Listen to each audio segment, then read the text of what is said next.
Você conhece o conceito das raízes culturais que construíram a pessoa que você é hoje? Pois é sobre isso que nós vamos falar hoje, sobre as nossas raízes culturais. Eu venho falando isso no perfil do Instagram já há alguns dias, dando alguns conceitos para vocês, para que hoje a gente chegasse nessa aula muito bem informado, apenas para ouvir e levantar questionamentos e fazer as perguntas certas de agora para frente. Você pode não saber, mas a pessoa que você é construída exatamente pelos direitos familiares que você foi adquirindo com o tempo. A sua família diz muito sobre você. A história das pessoas que antecederam a sua existência diz muito sobre você.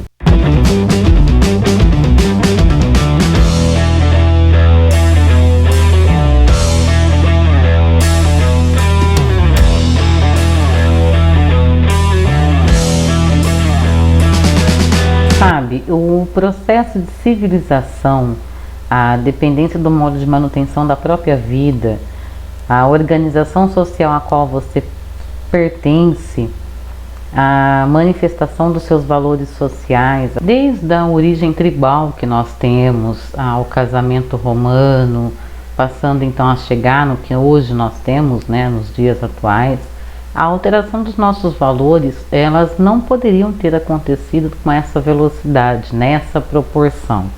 Até porque tem diferentes formas de organização sociais dentro da organização maior e nós temos que aprender a demonstrar a flexibilização para que a gente possa, inclusive, lidar com todas essas instituições das quais faz parte o componente da pessoa. Vamos pensar então primeiro no conceito de família. Vamos dar enfoque sobre a família em primeiro lugar.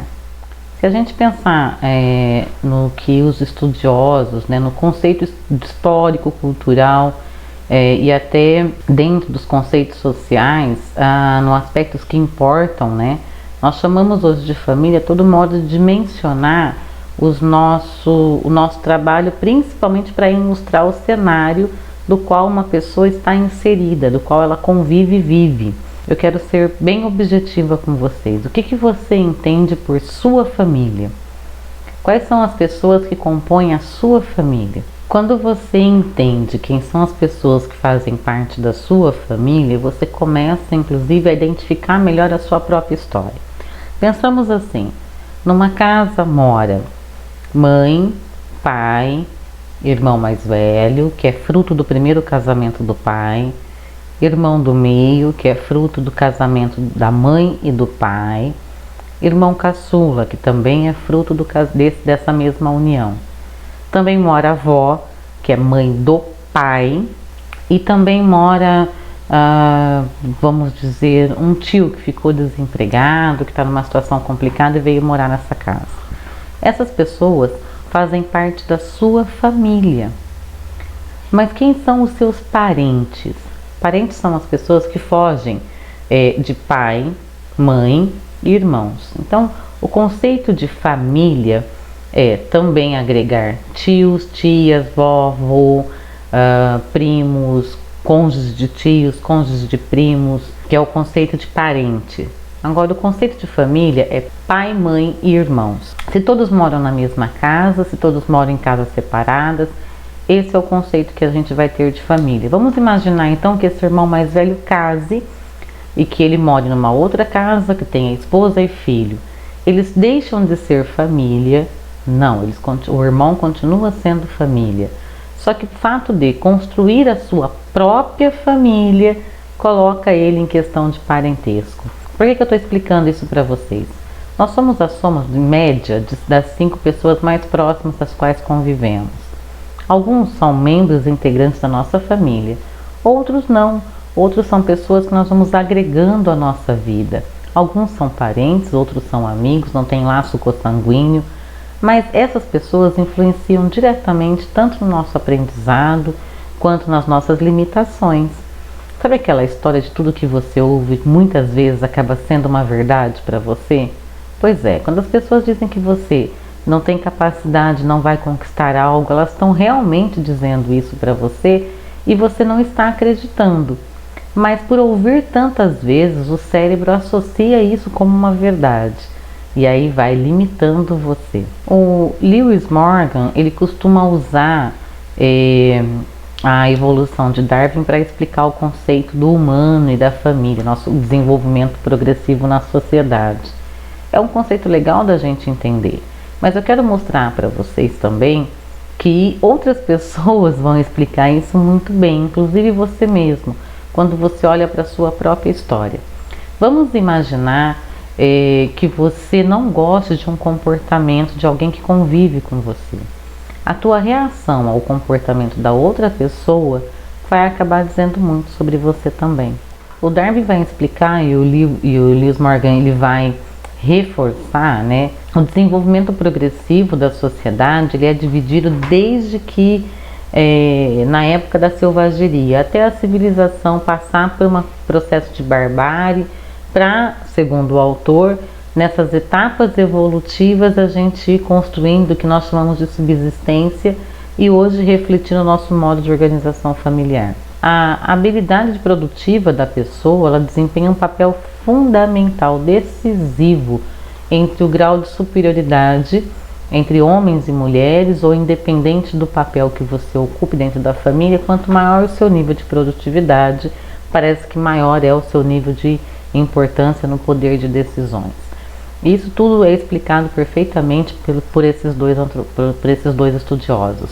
Se eu levar em consideração toda a matéria produzida por esses dois estudiosos, eu posso dizer então que um tipo de organização social da qual nós pertencemos, ela acaba elegendo os valores relativos às relações sociais e à sua multiplicidade em detrimento dos valores que até monetários, produtivos e monetários, que a pessoa que faz parte, que é integrante dessa família, consegue construir. Então, quanto mais ela produz ou mais ela ganha, maior o nível de importância. Hoje, a gente sabe que o maior capital que nós temos é o capital intelectual. E nós convivemos com uma geração intelectualmente muito melhor desenvolvida. No entanto, não faz muito sentido, porque parece que quanto mais inteligente nós vamos ficando, quanto mais capital intelectual nós vamos agregando, nós vamos nos inferiorizando no campo das emoções e vamos colocando isso em detrimento de que outras pessoas nos conduzam. Parece que virou mais fácil, é mais tranquilo que outros conduzam as nossas vidas. Esse processo, para mim, ele evidencia a formação dos valores morais, inclusive. Nós alteramos muito os nossos valores nos últimos tempos.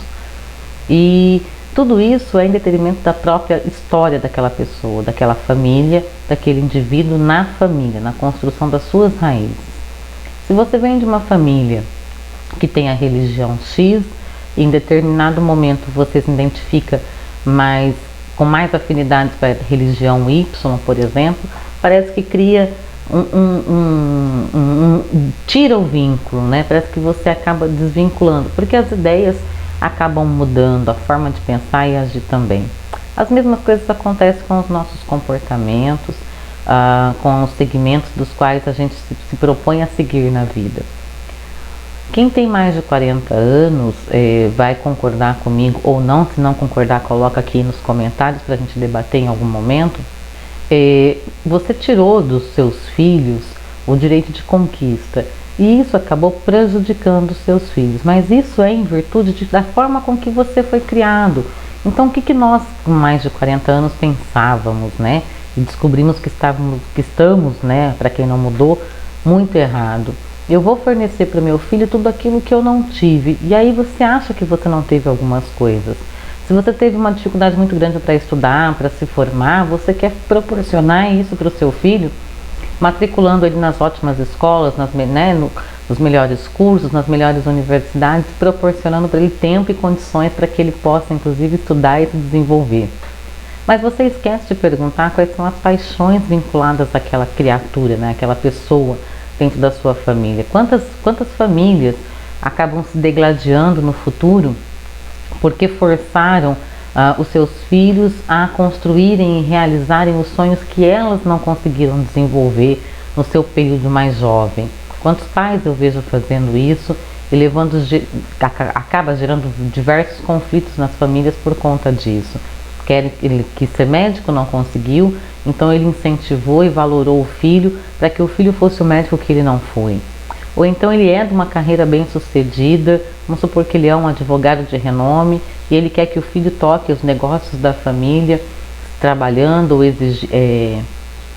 ou se dedicando à profissão que ele escolheu no passado e desenvolve plenamente, mas que talvez o filho nem tenha aptidão para isso. É muito normal a gente copiar os comportamentos dos nossos pais. Foi o primeiro modelo que nós recebemos e o cérebro registra tudo que nós aprendemos no nosso dia. Quando eu falo sobre memorização espaçada, eu estou falando exatamente sobre isso, ensino passo a passo. Lá no curso Quem é Você? Descubra Seu Real Valor, que está na plataforma. Esse material inclusive é um bônus para os alunos que fazem esse curso. O curso é de graça e esse material é um bônus dentro do curso, para que vocês possam entender como que o cérebro processa nessa parte de registro de informação. E aí, se você arquiva uma informação no lugar errado, é automático aquela informação escravizar você por um bom tempo. Agora, quando você tem a percepção de que está errado, que aquela informação está arquivada de forma errada, você pode corrigir, você pode mudar isso em você. Para isso existem N formas de reestabelecer uma comunicação ideal com o seu cérebro, para que você possa colocar mecanicamente essa informação arquivada no local exato, no local certo. Se a gente pensa em crenças limitantes, a moda agora é falar desbloqueio, né, ou bloqueios. Se a sua família ela foi traumatizada em algum momento, vamos supor que a família passou por dificuldades financeiras, é normal que você seja um adulto temeroso a passar isso também. Então, ou você vai sobrepor esse problema, ou você vai viver com isso na sua realidade. Para os meus pais era difícil, para mim continua sendo difícil. É muito legal, não sei se vocês conhecem o livro, mas se não, vale a pena, Pai Rico e Pai Pobre. Nesse livro, o Robert, que é o autor, ele vai explicar para a gente duas visões muito diferentes, né? Dentro de famílias diferentes, sobre a concepção do dinheiro, por exemplo. Um lida com o dinheiro como se o dinheiro fosse o grande vilão da história, e o outro lida com o dinheiro como se o dinheiro fosse o grande provedor de boas ações, e não o inimigo, pelo contrário, o amigo, aquele que estende a mão. A sua história ela vem de acúmulos dessas informações, de crenças que a sua própria família instalou em você. O interesse de observar a sua família é seu, de conhecer as histórias é seu. É muito fácil, muito me irrita quando um jovem chega para mim numa sala de aula, agora na mentoria, através das mentorias que a gente faz, e o jovem diz assim: professora, Ana, meu pai bebe, entendeu? E aí ele estraga toda a nossa família. Aí eu me pergunto para o próprio jovem: mas e você? O que você faz para melhorar o seu comportamento dentro da sua família? E aí ele fala: não, mas quem bebe é meu pai, né? Não sou eu. E aí eu mostro para esse jovem que antes da gente mudar qualquer coisa, a gente começa primeiro se observando, né? E vendo as coisas que a gente pode ser. Hoje a gente sabe, por exemplo, que a questão do vício, ela também tem o quesito agravante da hereditariedade. Então isso já é um sinal de alerta para que esse jovem não beba na vida. Ele pode ser uma potencial vítima do álcool em função da doença também ter o fator genético. Mas pode ser também para ele um grande alerta, uma grande lição do que é o comportamento inadequado, inapropriado. Mas ele não conhece as dores, ele não conhece as histórias, ele conhece as alegrias. Nós pais temos o péssimo hábito de só contar para os nossos filhos as nossas conquistas, aonde a gente foi vitorioso. E a gente acaba não contando para os nossos filhos os tropeços que nós tivemos na vida. Detalhe, quando a gente conta os nossos tropeços, os filhos percebem que viver é um processo de acertar e errar o tempo todo. Mas a gente só mostra o lado bom para o filho. A gente costuma não mostrar o ruim. Uma família com problemas financeiros, em vários momentos, não conta para os filhos que estão em problemas financeiros. Uma família com problemas de saúde tarda a contar o problema de saúde para o filho. Uma família que tem problemas de relacionamentos, os pais, inclusive, quando estão no processo de separação, os filhos veem as brigas, os conflitos, mas não imaginam que os pais vão se separar. E de repente chega a decisão de que os pais estão se separando e os filhos não sabem lidar com isso. Pois é, quando você não conhece as dores, as raízes, você não consegue identificar o comportamento e aí você culpabiliza o outro. A sua história, ela é reflexo da história das pessoas que convivem com você. E quem mais convive com você até os 20 anos é a sua família, são os seus pais. Conhecer a história real dos pais é extremamente importante. Essa aula é muito mais para convidar os pais a contar as verdades da sua história e muito também para contar para os filhos que os pais têm sim problemas, mas que normalmente a gente só conta as alegrias e conquistas. Eu gosto muito quando na fala do amor exigente eles falam que pais e filhos não são iguais. E isso é uma grande verdade. Nós temos uma grande diferença. Pais têm algumas obrigações, filhos têm outras obrigações. Pais têm alguns direitos, filhos têm outros direitos. E quando esse pai e esse filho chegam na vida adulta, muitos desses direitos mudam, porque você tem que honrar o seu pai e a sua mãe para o resto da sua vida, isso é um princípio. Ok, mas o seu relacionamento tem que ser de autonomia. Em determinado ponto da sua vida, você precisa ser autônomo, dono da sua própria história. Tem pais que manipulam a vida dos filhos, mesmo os filhos estando na vida adulta. Tem filhos que querem manipular os pais e não têm sequer a maturidade para gerenciar a própria vida. Então, inversão de papéis. Tem filhos que realmente precisam ter um poder de liderança dentro de uma casa porque os pais não querem ser. E tem pais que realmente querem ser líderes dentro de uma casa, mas não conseguem. O que tem acontecido nós não temos tempo para praticar o relacionamento familiar. E aí cria-se uma inversão de valores. Quem é quem dentro dessa família? Quem é a autoridade? Quem que merece respeito? São todos. Todos merecem respeito, mas de acordo com aquilo que você faz. E aí você acha que as obrigações são só do outro, você esquece que você também faz parte do time que tem obrigações. Os direitos e os deveres estão para todos e cada um na sua proporção dentro do seu papel. O principal é aprender a gerenciar a própria vida e inclusive entender o seu papel dentro da sua família. Se você não consegue absorver o seu papel real dentro da sua família, você acaba criando problemas de relacionamento. E aí, esses problemas mal resolvidos viram transtornos emocionais.